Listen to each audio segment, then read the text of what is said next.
Bonjour mes amis du Padre Pio. Bienvenue de retour à Marchons avec Padre Pio.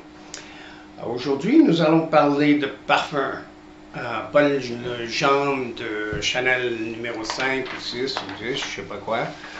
Pas le parfum d'un sapin, des roses, des fleurs. Non, nous allons parler du parfum du Padre Pio. Je vais vous passer M. Jean Goyard dans un instant, mais je voulais juste vous lire un petit mot que nous avons reçu de quelqu'un. Et elle nous écrit en disant « J'ai une amie qui a rêvé que le Padre Pio lui a donné une croix en bois parfumé et un chapelet blanc.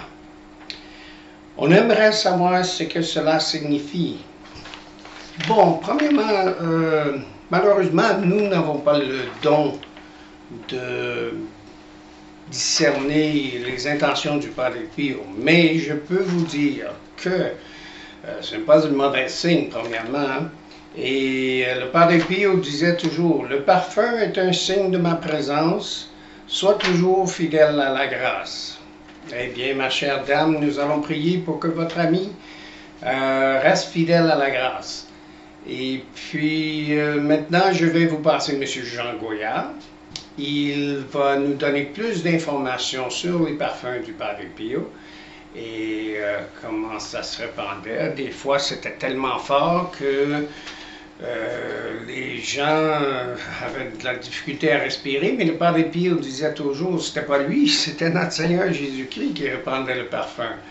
Il n'avait aucun pouvoir sur ce parfum qui l'entourait. En tout cas, voici M. Jean Goyard. J'espère que vous allez aimer notre vidéo de cette fois-ci. Et puis, n'oubliez pas de cliquer en bas, de l'autre côté. Ici, n'oubliez pas de cliquer en bas pour vous souscrire, répandez cette vidéo à travers votre famille, vos amis. Abonnez-vous à notre chaîne, allez sur notre site web et commandez la photo gratuite du Padre Pio. Et puis j'espère vous revoir bientôt et à la prochaine.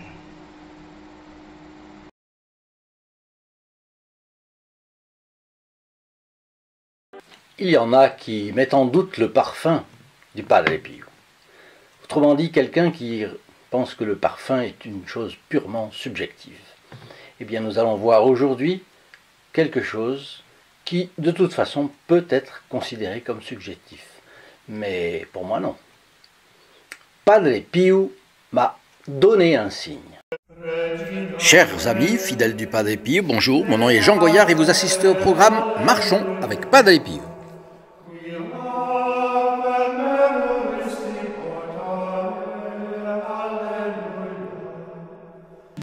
Nous nous retrouvons une fois de plus avec le plaisir renouvelé de retrouver notre bon Padre Pio.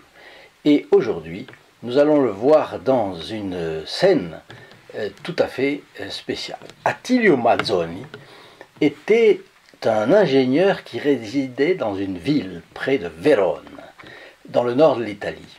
Attilio Mazzoni et sa famille ont toujours été proches du Padre Pio. Ils l'ont rencontré en 1962 et une des filles du couple avait eu le privilège de recevoir sa première communion de notre humble capucin. En février 1978, à l'âge de 49 ans, Attilio Mazzoni passe des radios qui montrent une tumeur au poumon gauche et le diagnostic est confirmé par des examens successifs. Bien que craignant des métastases, ces médecins proposent une opération chirurgicale de dernier recours. Informé de la gravité de la situation, sa famille commence à craindre le pire. Mais à la sortie de l'hôpital, elle reçoit cet encouragement inattendu du malade lui-même. « Avez-vous senti ce parfum? C'est le parfum du Padre Pio. Je suis certain qu'il se tient à mes côtés. Tout ira bien. » Alors, savez-vous, si vous n'avez pas encore cette photographie, eh bien, je vous l'offre de la part du groupe des protégés du Padre Pio.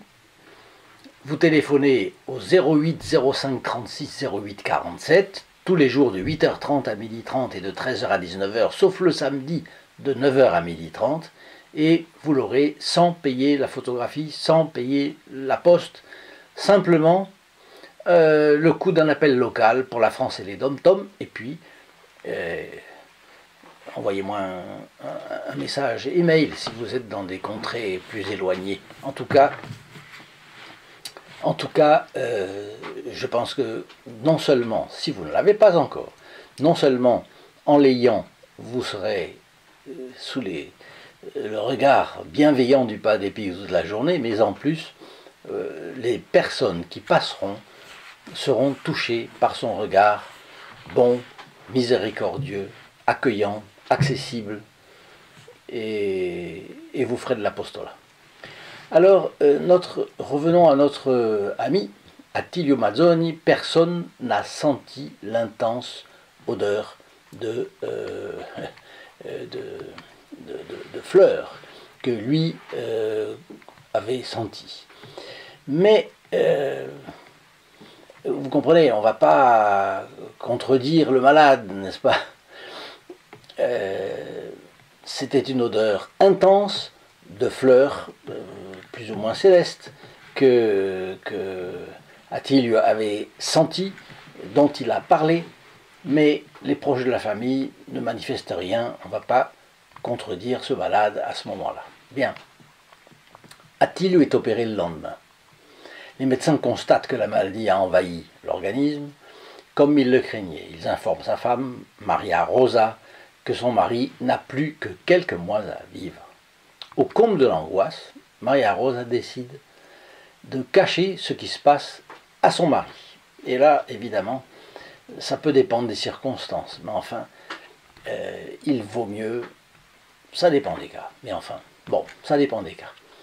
Mais je crois que il vaut mieux dire ce qui se passe, pour que la personne puisse se préparer à la rencontre avec notre Seigneur, n'est-ce pas?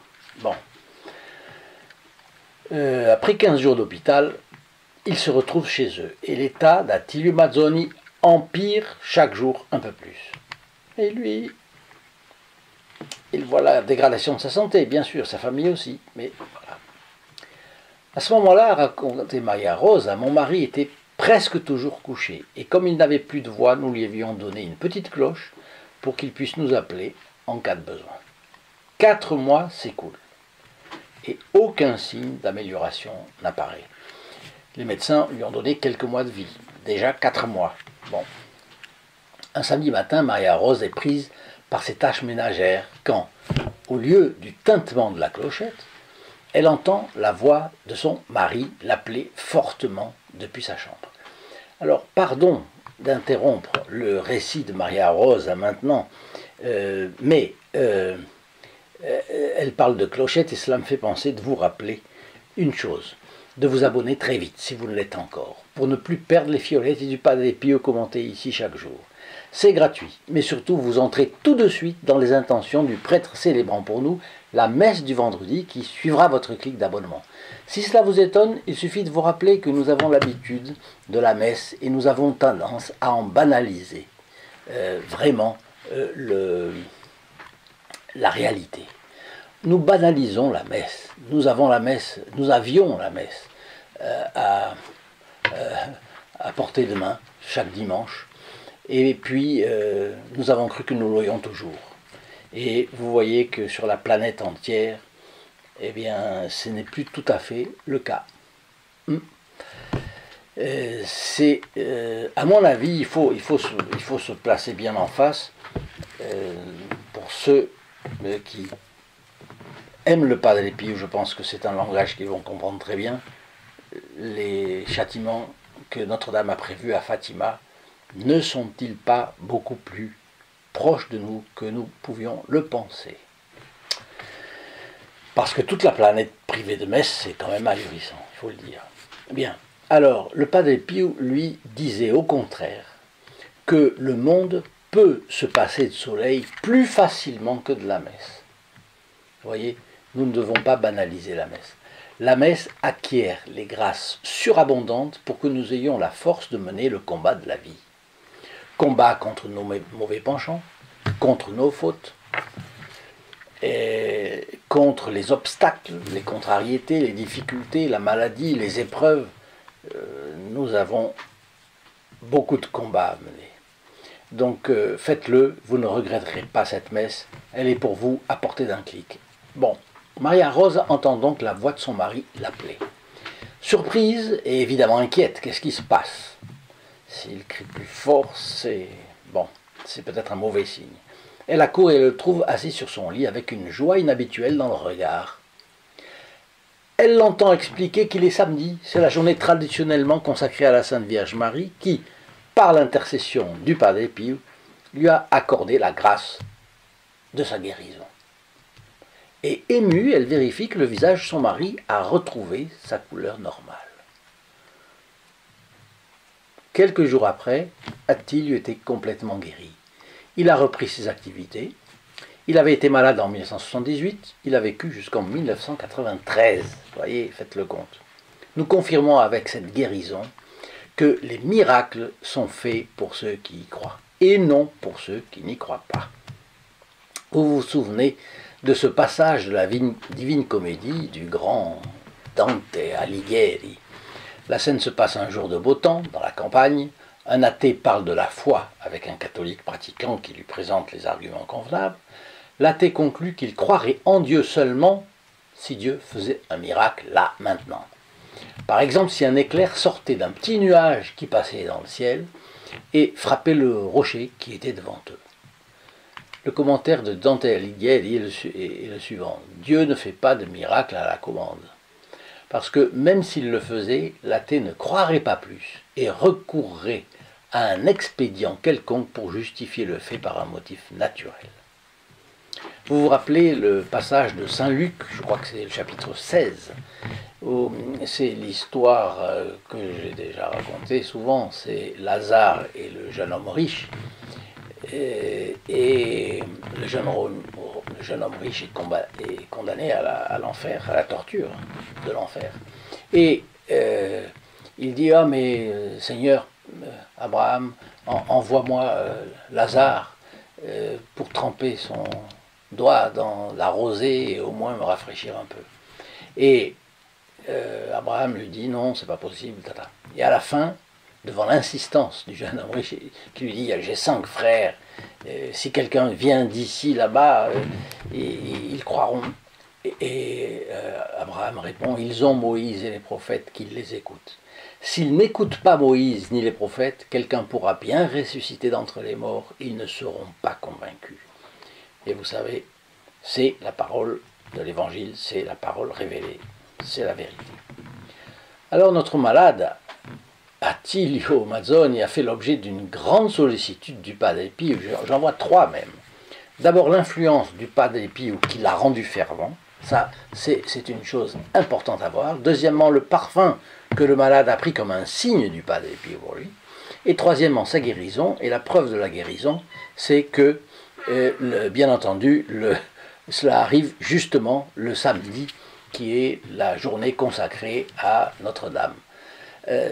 Alors, la guérison serait-elle arrivée si Attilio s'était laissé aller à la dépression devant son état de santé qui empirait? Dieu a mis la confiance d'Attilio à l'épreuve et a récompensé sa foi. Donc, pour nous, haut les cœurs. Et que dire de notre chaîne? Avez-vous la foi qu'elle va progresser? Cela ne dépend que de vous. Avec au moins une vidéo partagée dans la semaine, vous et la personne à qui vous partagez entrez instantanément dans la messe du vendredi dite pour les amis de notre chaîne. Ne perdez pas l'occasion d'avoir une messe pour vous et ceux qui vous sont chers. N'oubliez pas votre like et vos commentaires. Merci.